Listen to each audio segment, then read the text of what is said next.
বিসমিল্লাহির রহমানির রহিম।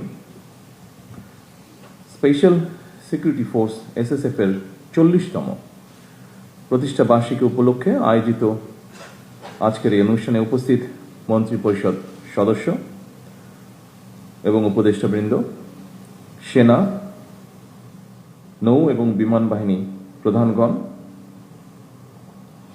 এসএসএফ প্রধান এবং এই বাহিনীর বিভিন্ন পর্যায়ের কর্মকর্তা ও সদস্য এবং সম্মানিত সুধীমণ্ডলী, আসসালামু আলাইকুম।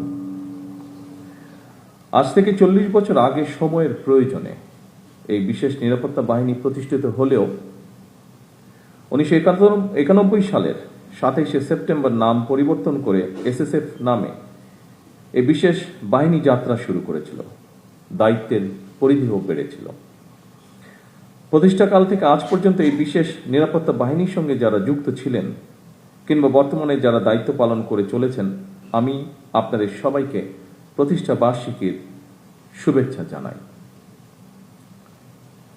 মরহুমা বেগম খালেদা জিয়া বিভিন্ন মেয়াদে সরকার প্রধান থাকাকালে এবং সর্বশেষ জীবনের শেষ দিনগুলোতে তিনি এভারকেয়ার হাসপাতালে চিকিৎসাধীন থাকা অবস্থায় এসএসএফ অত্যন্ত আন্তরিকতার সাথে দায়িত্ব পালন করেছে। বেগম খালেদা জিয়ার মৃত্যুর পর শুধু বাংলাদেশ নয়, বিশ্বের ইতিহাসে অন্যতম বৃহত্তম নামাজে জানাজা আয়োজনের ক্ষেত্রেও প্রধান সমন্বয়ক হিসেবে এসএসএফ অত্যন্ত গুরুত্বপূর্ণ ভূমিকা পালন করেছে। আমি এসএসএফকে আমার এবং আমার পরিবারের পক্ষ থেকে তার জন্য আবারও আন্তরিকভাবে ধন্যবাদ জানাই। উপস্থিত সুধীবৃন্দ, সরকার প্রধান হিসাবে বর্তমানে প্রতিদিন প্রতি সময় আমি এসএসএফ এর কার্যক্রম সরাসরি প্রত্যক্ষ করছি।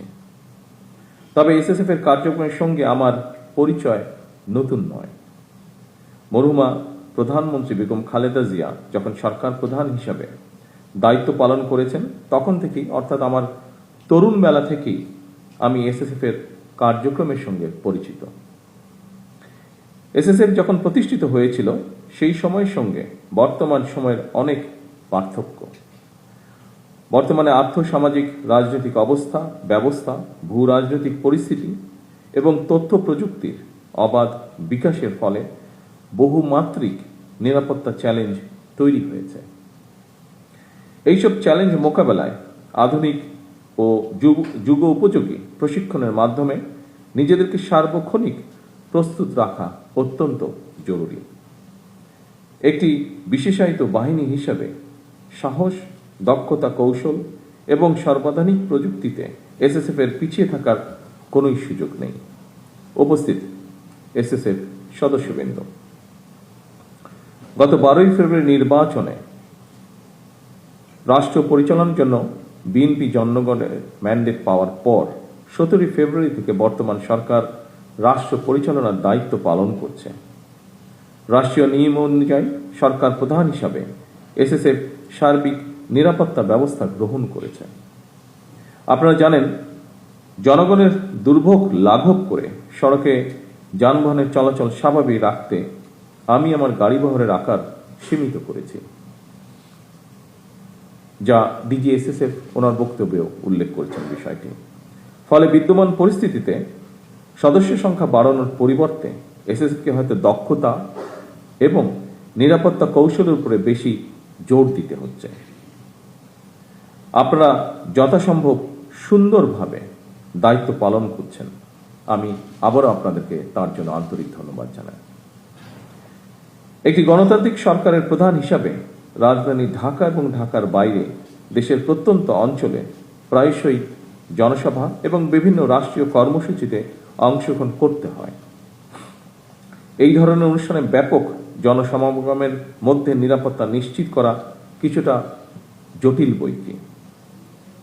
এই ধরনের পরিস্থিতিতে একদিকে সরকার প্রধানের নিরাপত্তা ব্যবস্থা বজায় রাখা, অপরদিকে নাগরিকদের জীবনের স্বাচ্ছন্দ্য নিশ্চিত রাখা, এই দুটোর মধ্যে ভারসাম্য রক্ষা করেই এসএসএফকে তাদের নিরাপত্তা কৌশল প্রণয়ন করতে হয়।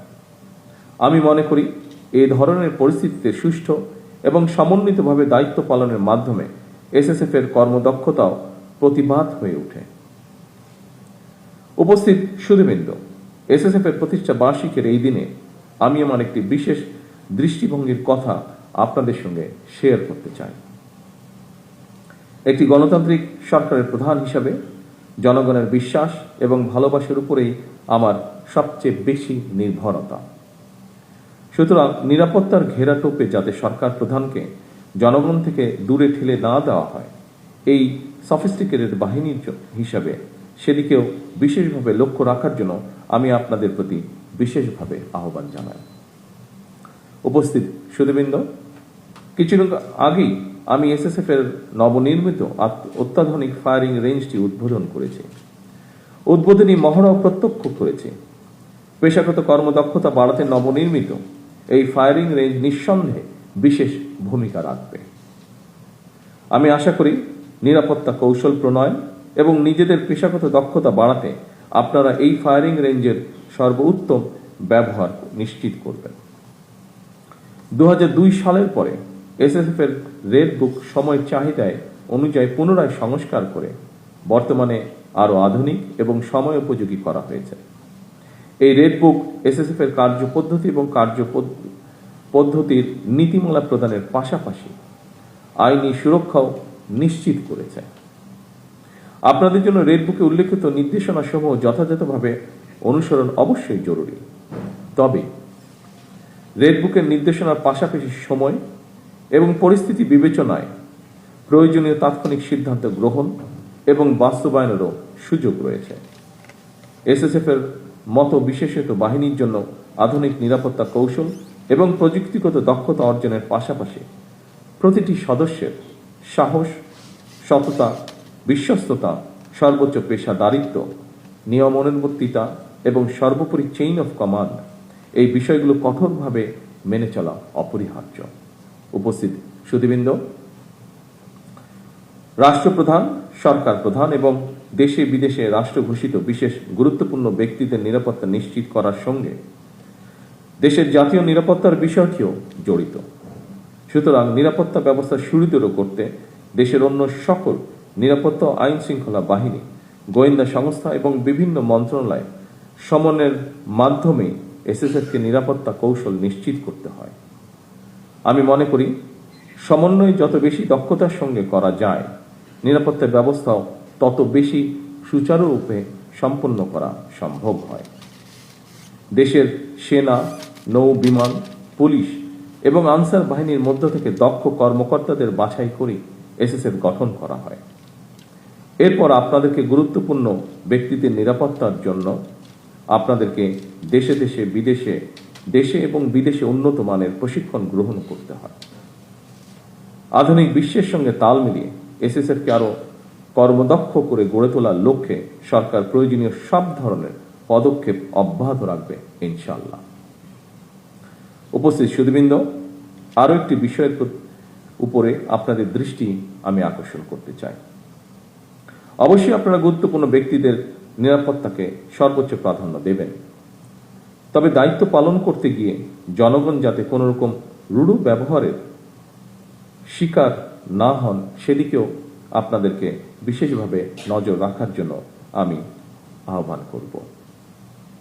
আপনারা দেশের সর্বোচ্চ পেশাদারিত্বের সঙ্গে দায়িত্ব পালন অব্যাহত রাখবেন, এই প্রত্যাশা রেখে আমি আমার বক্তব্য শেষ করছি। আল্লাহ হাফেজ। বাংলাদেশ জিন্দাবাদ।